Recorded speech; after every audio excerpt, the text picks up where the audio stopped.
Segundo livro dos Reis, capítulo de número 6, verso de número 8. Segunda Reis, capítulo 6, verso de número 8, diz assim: o rei da Síria fez guerra a Israel. O rei da Síria fez o quê? Guerra a Israel. E em conselho com os oficiais disse: em tal e tal lugar estará o meu acampamento. Escuta, desde ontem eu estou vivendo guerras. E o que a gente faz no dia da guerra determina quem somos. O que fazemos no dia das nossas guerras determina o resultado que temos. A gente vive dias hoje onde a igreja de Jesus é uma igreja tão frágil. Me perdoe a expressão, mas uma igreja tão fraca. Hoje, se o pastor chamar com mais veemência a atenção de alguém, eu vou embora, lhe processo, faço isso, faço aquilo.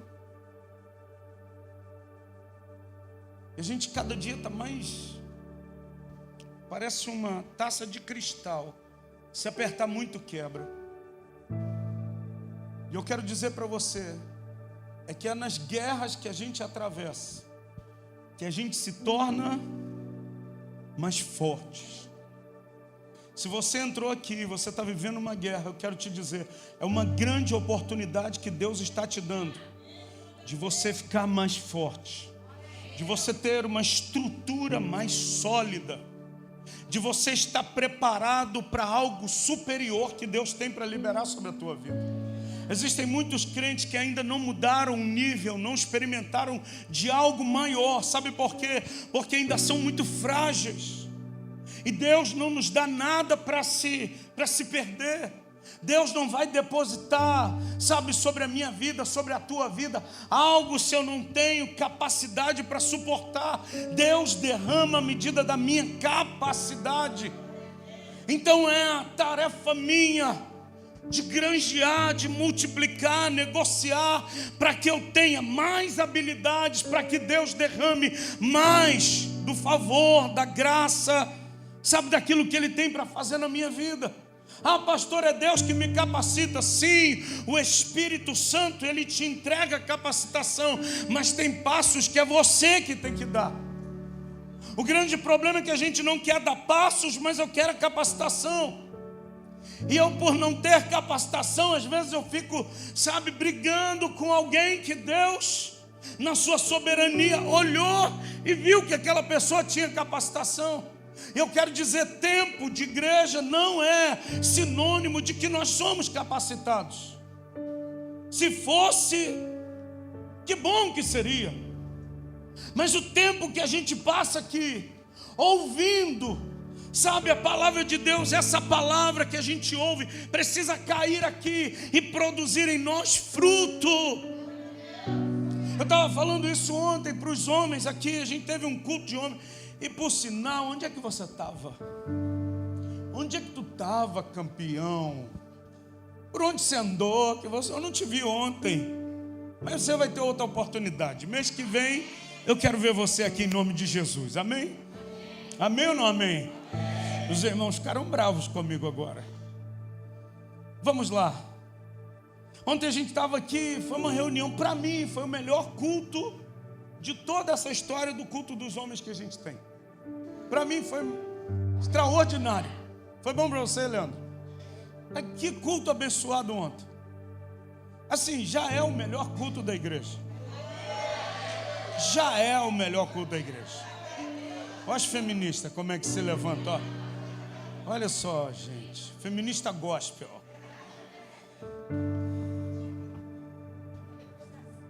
Hã? Ah, jamais, meu bem. Não vamos brigar aqui, né? E no final eu fiz uma oração, e na hora que eu estava fazendo a oração, Deus me deu uma palavra. Porque foi tão bom que Deus comunicou com a gente, com os homens ontem. E Deus me deu uma palavra.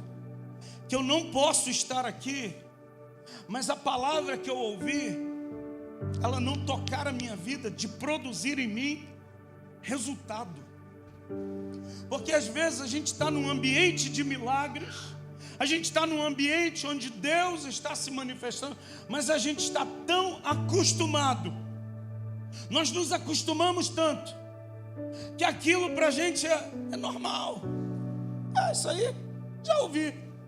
Esse texto, já conheço. Isso aí, já vi. E o pastor está falando isso? Já conheço o que ele vai falar. Escuta, a gente está tão anestesiado que a mensagem do Evangelho, a mensagem da palavra de Deus, a mensagem da cruz não toca a gente a nos impulsionar para a gente viver uma vida de mudança. Porque o Evangelho de Jesus é uma transformação que acontece, não é de fora para dentro, mas a transformação do Evangelho é de dentro para fora. Eu preciso deixar essa palavra entrar em mim e mudar a minha vida de tal maneira, porque amanhã você vai encarar os teus desafios. Amanhã você vai se deparar com os gigantes que dizem todos os dias: eu vou acabar com você, eu vou destruir você, eu destruo a sua casa, eu acabo com a sua família, isso não vai dar certo, você é um fracassado. Todo dia tem um gigante que quer assolar você. Agora, o que eu faço com a palavra que eu recebo do altar é o que vai determinar o sucesso ou fracasso da minha vida espiritual. Não é quanto tempo eu passo aqui dentro, é o que eu faço lá fora com aquilo que eu recebo aqui. Porque ser crente aqui é muito fácil. Eu vou repetir isso para você. Ser crente aqui dentro é muito fácil. Eu não estou com uma roupa de crente. Entende aí, tá? Porque se você me visse terno, gravata, uma Bíblia de estudo bem grande, um bigode, aquele grosso, e falasse assim: a paz do Senhor Jesus. Eu nem sei impostar a voz, irmão. Você vai falar: uau, esse varão é do fogo. Sabe por quê? Porque esse estereótipo aparenta ser algo, mas Deus não olha para o exterior. Deus vai confrontar um profeta que vai até a casa de Jessé, o belemita em Belém, com um chifre cheio de azeite para ungir o novo rei de Israel. E ele diz assim: manda vir teus filhos. Quando aparece o primeiro, que eu esqueci o nome dele, ele era alto, forte, bonito, era mais ou menos igual o pastor Júnior. O Samuel diz assim: já achei o rei, já encontrei. Aí Deus fala para o Samuel: Samuel, tu olha para a aparência, eu olho para o interior. Se eu olho o exterior, eu olho o coração, e eu rejeitei. Você tem noção do quanto Deus estava imprimindo força com isso, dizendo assim: eu rejeitei para ser rei. Aí entra um garoto de 17 anos, com cheirinho de ovelha, sabe, cheirinho de aroma do campo. Sabe aquele cheirinho de aroma do campo? Você já foi numa roça? Quem aqui já foi numa roça? Já, né, pastor Deno? Sabe aquele cheirinho de roça, irmão? É pastor gostoso. Não, eu não gosto não. A gente sempre ia numa roça que ficava divisa com Minas e Espírito Santo. E lá uma irmã, ela fazia um queijo maravilhoso, cara. Que queijo extraordinário. E era aquelas casas de Minas Gerais, a sala era quase o templo todo. Uma cozinha gigantesca. E aquele mesão grande e banco de madeira de um lado e do outro. E ela atendeu eu e Cristiane com tanto carinho. Falou: pastor, vem tomar um cafezinho, senhor? Eu falei: vou, senhor. Ela sentou e falou assim: eu vou assar um pãozinho de queijo para nós. Eu falei: nossa, aleluia.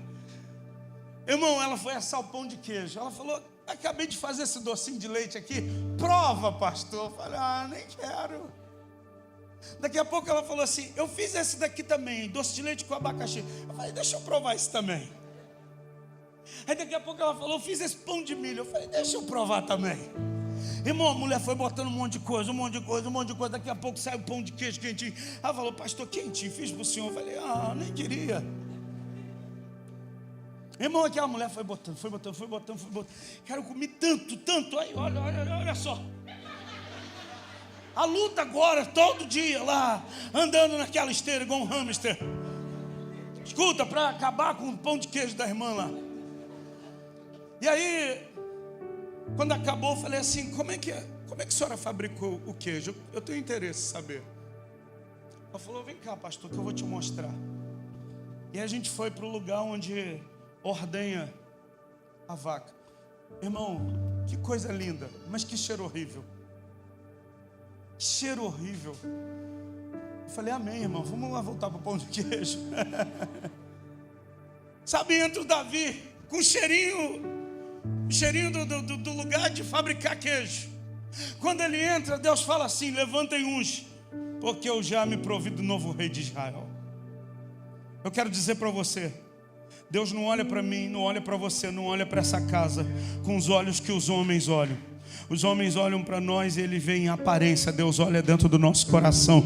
E eu espero que Deus encontre em você, assim como ele encontrou em Davi, assim o que ele achou em Davi, ele acha em mim e em você. Ele diga: eu já achei, eu já encontrei. Que Deus encontre toda terça-feira, domingo de manhã, domingo à noite, os olhos dele passam nesse lugar aqui, e ele possa encontrar numa igreja que tem o coração dele. Você está entendendo isso, querido?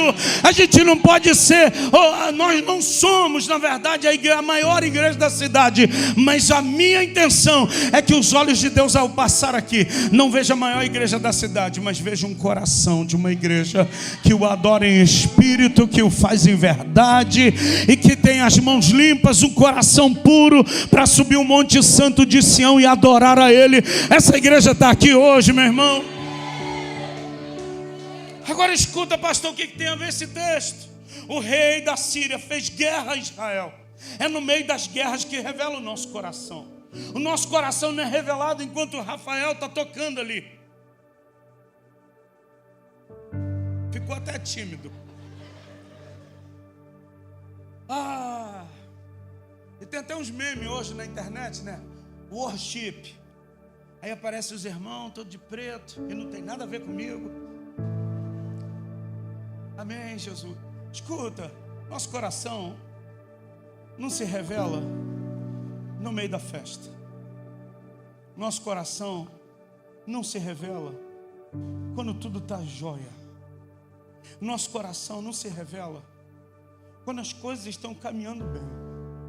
Nosso coração vai se revelar no meio da guerra, no combate, na luta, na prova, na adversidade, no diagnóstico que foi contrário àquilo que a gente esperava. Quando o médico disse: olha, cara, eu não tenho uma boa notícia para você. Hoje eu saí daqui do culto, almocei, comi minha marmitinha, e o Edson falou assim: pastor, posso ir contigo? Eu falei: cara, você está chegando do trabalho agora, vai descansar com a sua esposa? Ele falou: não, o senhor não quer que eu vá com o senhor? Eu falei: não, é bem pelo contrário, eu vou sozinho pegar a estrada. Ele falou: então deixa eu ir com o senhor. Eu falei: mas como é que você vai almoçar? Ele falou: não, eu vou comer uma bolinha ali e já volto. E aí quando ele entrou no carro, a gente começou a pegar a estrada. Eu falei: ei, como é que tá? Ele: pô, pastor, não tem uma boa notícia. Eu falei: caramba. Ele falou: pô, pastor, a situação é essa aqui.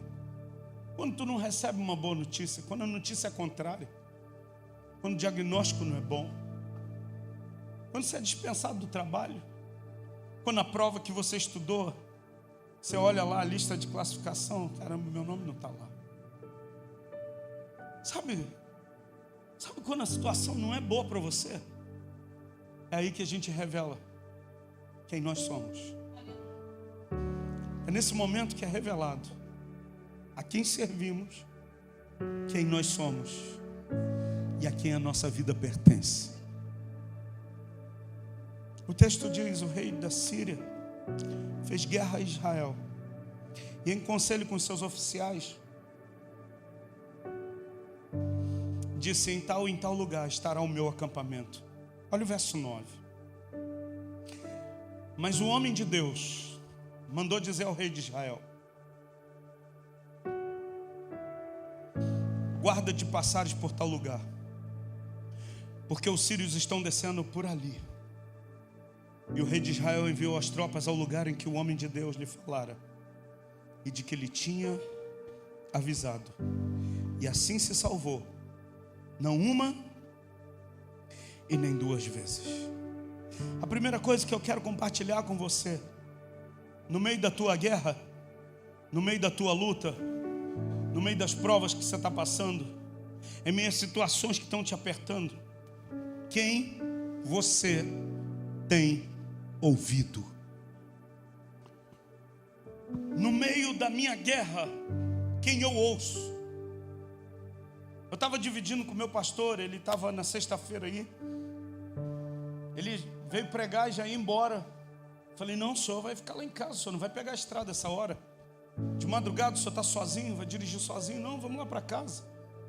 Eu arrumei um bolo de banana lá para a gente tomar café com banana. Ele falou: eu trouxe um queijo. Eu falei: então, a gente come queijo, bolo de banana e toma café. E convenci ele para vir dormir em casa e no outro dia pegar a estrada. Ele estava compartilhando algumas coisas pessoais dele comigo. E a gente chegou à seguinte conclusão: que existem momentos que a gente passa na nossa vida, que o que vai determinar se esse momento vai passar ou vai perdurar é o que a gente está ouvindo. Eu comecei a falar de um momento que eu vivi com a Cristiane. A gente demorou 7 anos para gerar um filho, e a Manu está ali com 16, graças a Deus. E vai fazer 26, 36, né, meu amor? E quando a Cristiane estava com 3 meses, ela foi fazer a primeira ultrassom para dar uma olhada, para ver se estava tudo ok. E pensa um casal bobo. A gente estava bobo, a gente sorria à toa. E aí chamou Cristiane e começou. Eu falei: vai lá, amor, eu estou muito eufórico. Eu não quero nem entrar na sala não, que eu estou eufórico demais. Ela foi toda bobinha. A barriga nem estava grande, irmão, mas já estava com um vestidão grande. Sabe por quê? A gente estava esperando tanto tempo por aquilo. E ela entra na sala toda feliz. Quando ela sai da sala, sai triste. Eu falei: o que houve? A doutora falou que eu estou perdendo a criança. Para a gente correr para a emergência, porque senão a gente vai perder. Eu sempre classifico esse evento como um dos eventos mais difíceis que eu passei. Porque por mais que eu pudesse fazer, ou quisesse fazer alguma coisa, eu não podia fazer. Sabe quando tu quer fazer alguma coisa, mas tu não consegue, tu nem tem força, nem pode fazer nada. A médica falou: olha, procura uma emergência rápido. E a gente foi para uma emergência, ligamos para um, ligamos para outro. E uma irmã de uma igreja que é enfermeira arrumou uma consulta num hospital e lá fomos nós. A mulher foi muito profissional, muito técnica, mas ao mesmo tempo extremamente gelada, fria. Virou na minha cara, na cara da Cristiane, e falou assim: ô, senhora Cristiane, se a senhora não ficar 1 mês deitada na cama, a criança que está sendo gerada vai ser abortada naturalmente. A senhora vai perder essa criança. Tem esse risco, esse. Você precisa tomar essa medicação. Se for possível, nem vá ao banheiro, use fralda. Você, senhor precisa cuidar dela. Cara, minhas pernas tremiam. A voz embarga, você quer falar e não tem como falar nada. E a gente voltou para casa os dois. Eu tenho uma foto da Cristiane nesse tempo, que ela não quer que mostre para ninguém. E semana que vem eu vou botar no telão aqui para vocês verem.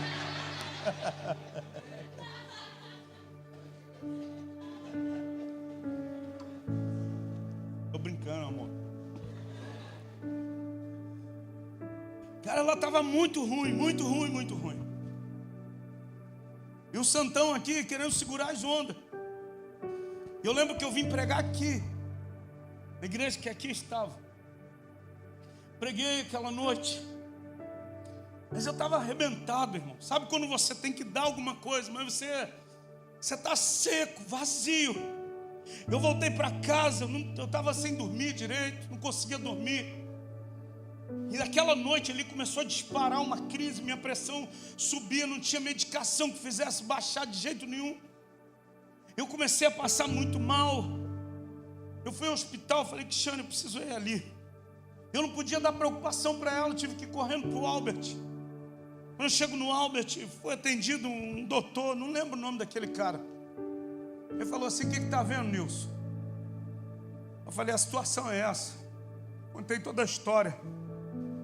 Eu pensei que aquele médico fosse me dar uma palavra.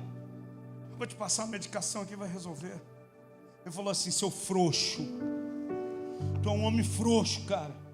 Irmão, que vontade de pular no pescoço dele e arrebentar ele, que eu detesto que me chame de frouxo. Falei, cara, eu vou pegar esse cara. E ele falava, tu é um frouxo, cara. Porque nessa hora tu tem que dar apoio para tua esposa. E tu tá com essa frouxura aí, meu irmão. Falei, não tô não. Ele tá assim, rapaz. Aí tua pressão não abaixa por nada, não tem remédio que vai abaixar. Você precisa descansar, dormir, relaxar. Você está tenso. Falei, tô aí com vontade de te pegar. Falou, vou te passar um remédio aqui. Tu tá sozinho? Eu falei, tô. Tá de carro? Tô. Chama alguém para vir te buscar, porque você vai dormir 1 dia, 2 dias. Falei, tá bom. Liguei pro Alex. Tá aí não, né? Ô Alex, tô aqui no Albert, cara. Vou tomar uma medicação aqui, vou dormir. Pode vir aqui me buscar aqui? Ele, tá bom, pastor, tô chegando aí. 10 minutos chegou o Alex. Eu já tinha tomado a medicação. A menina que aplicou falou assim, ó, daqui a 15 minutos você vai apagar, hein, moço? Você tá sozinho? Eu falei, não, tá vindo alguém me buscar. Passou 15 minutos, o Alex já estava lá. Eu falei, pastor, tudo bem? Eu falei, tô bem. 15 minutos passou a moça, falando, não dormiu não? Eu falei, ainda não. 30 minutos passa ela, tu não dormiu? Eu falei, não, moça, tá dando um negócio aqui que eu tô estranho. Passou 1 hora, ela foi lá, falou, você não dormiu? Eu falei, não, e com a bilha desse tamanho, irmão, o remédio deu um efeito reverso, fiquei 48 horas sem dormir. Você ri. Eu fechava os olhos, eu vi uma porção de neném morto e um monte de sangue vindo sobre mim. Eu não podia falar nada para ela, porque eu não podia trazer problema para ela. E a voz do médico, seu frouxo. Eu falei, eu não sou frouxo. Sou um cara que eu sou bom de briga. Eu não sou um mané. Eu fechava o olho e ia dormir. Eu fechava o olho, aquele monte de neném morto e sangue caindo em cima de mim. Eu acordava, Cristiane, o que foi, amor? Eu falei, nada. E a única coisa que eu sabia fazer era abrir a Bíblia no Salmo de número 27. Ainda que se acampe um exército contra mim, eu todavia não temerei. Eu vou confiar no Senhor. E eu li aquilo, quando eu terminava de ler, eu ia me acalmando. E eu ia pegando no sono, só que quando eu fechava o olho, eu entrava no sono, irmão, de novo, aquele monte de criança morta, sangue em cima de mim, eu acordava desesperado. A Cristiane, o que foi, Júnior? Eu falei, nada, Cristiane. Sabe por quê? Era o dia da minha guerra, era o dia da minha luta, porque um dia a gente estava num congresso, e um apóstolo estava pregando, ele falou assim, ele estava no meio da pregação, ele falou, Deus está mandando eu orar por pessoas aqui que não conseguem ter filho. Eu falei, Cristiane, vamos lá. Ela falou, amor, mas a gente não tem problema nenhum. Eu falei, 7 anos tentando a sorte, nada. Vamos lá. Ela falou, não, Júnior. Eu falei, não, Júnior, nada. Catei a mão dela e a gente foi para o altar. Tinham 7 mulheres lá, com 7 maridos. E ela falou, olha, ele falou assim, tem 7 profetas que estão sendo gerados aqui no ventre dessas 7 mulheres que estão aqui no altar. E todas as vezes que a gente pensava, quando a Cristiane estava de cama, eu só pensava em uma coisa: um profeta está para nascer.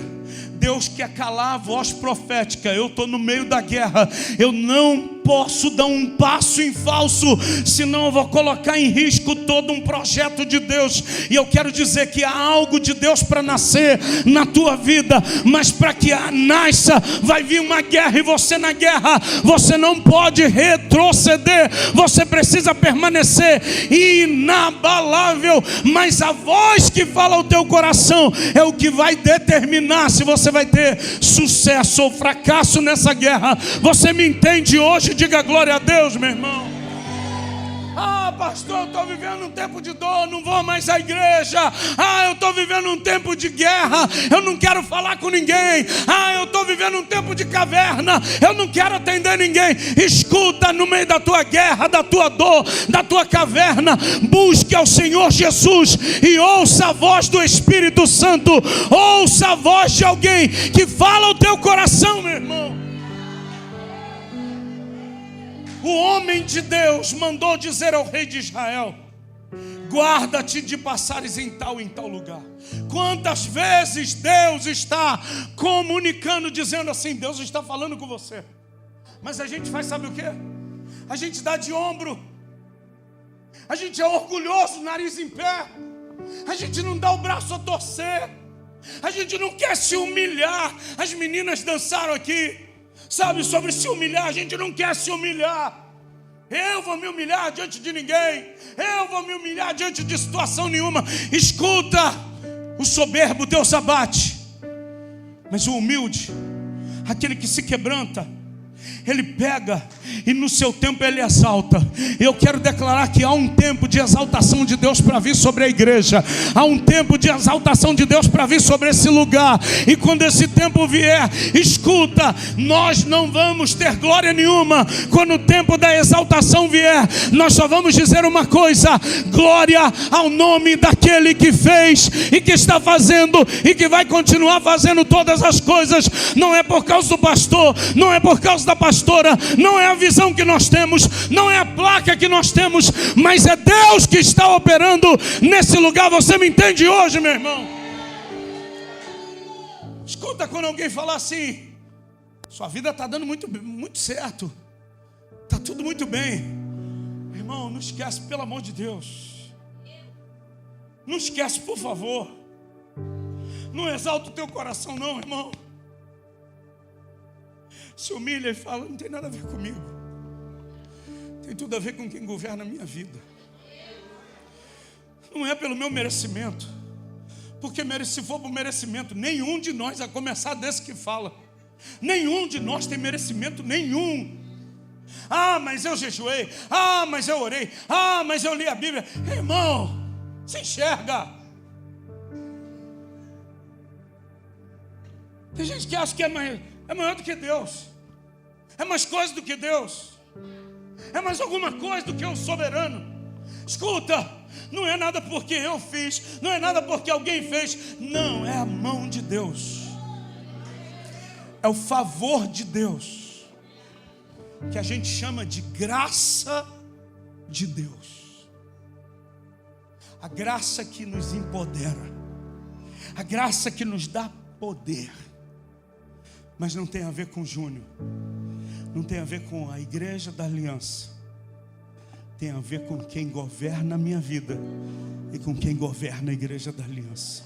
Você entende isso hoje?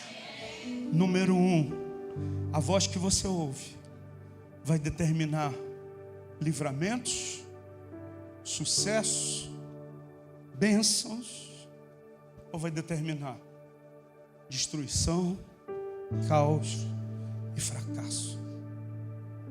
E a pergunta que eu faço: você tem ouvido a voz de Deus hoje? Você tem ouvido o Senhor falar contigo? Pastor, o senhor tem medo de alguma coisa? Um monte de coisa. De barata não. Que ontem eu descobri que tem uns homens que tem medo de barata. Não é verdade, Felipe? Ainda mais quando usa uma blusa que tem uma faixa no meio. Aí é os piores. Escuta,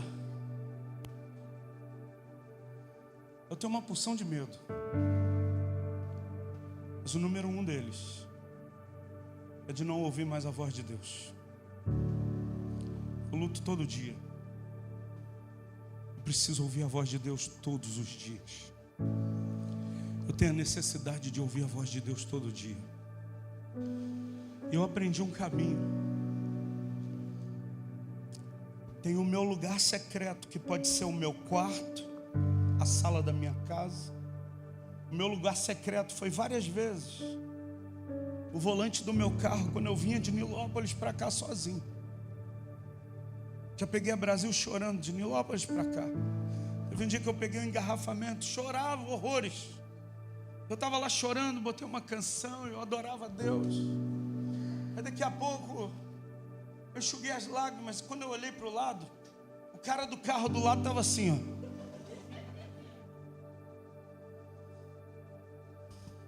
Eu falei, não tem nada a ver com ele. E eu continuei no meu lugar secreto. Mas tem um ou outro endereço que eu quero te orientar. Eu tenho um pastor.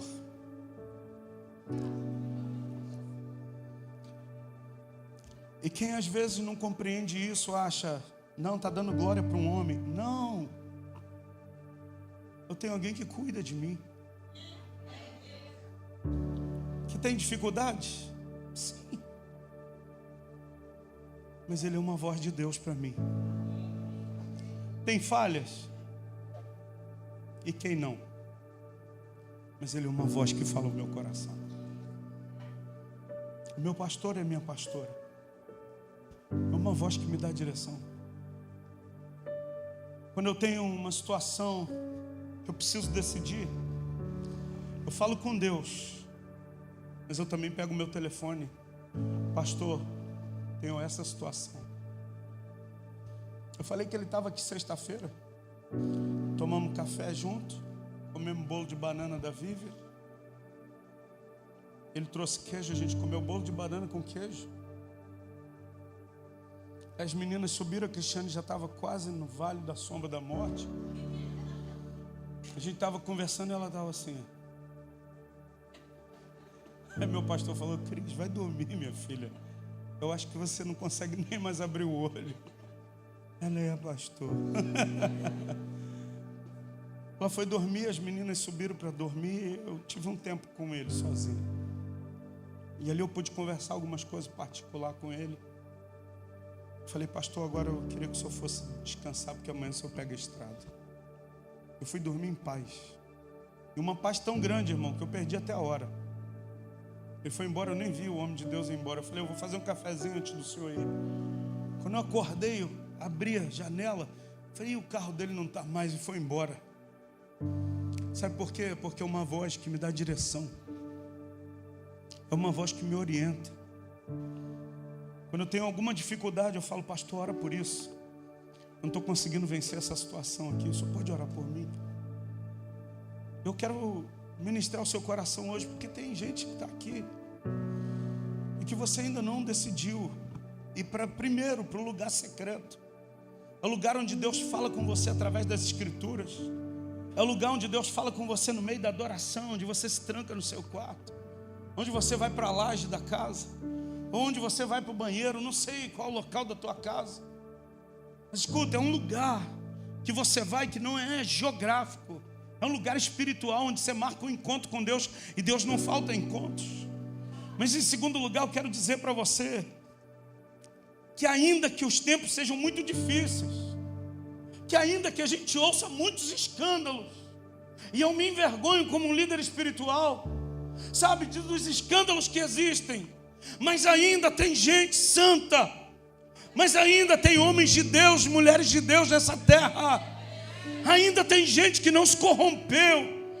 Ainda tem gente que tem caráter firme, que tem palavra firme, sabe, que não trata os outros com desrespeito, que entendem que as ovelhas não são dele, as ovelhas são de Jesus. Ele é apenas um mero orientador, dizendo, olha, o caminho por aqui é o caminho que eu estou andando.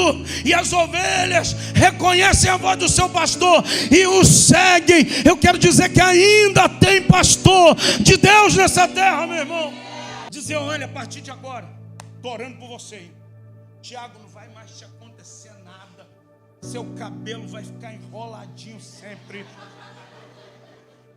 Escuta, Mentira se alguém te falou isso. É um outro evangelho, não é o evangelho de Jesus. Agora, no evangelho de Jesus, você sabe, cara, vai vir um momento de luta. Vai vir uma guerra. Quando Paulo, ele estava fazendo suas viagens missionárias, se levanta um profeta, se não me engano o nome dele é Ágapo.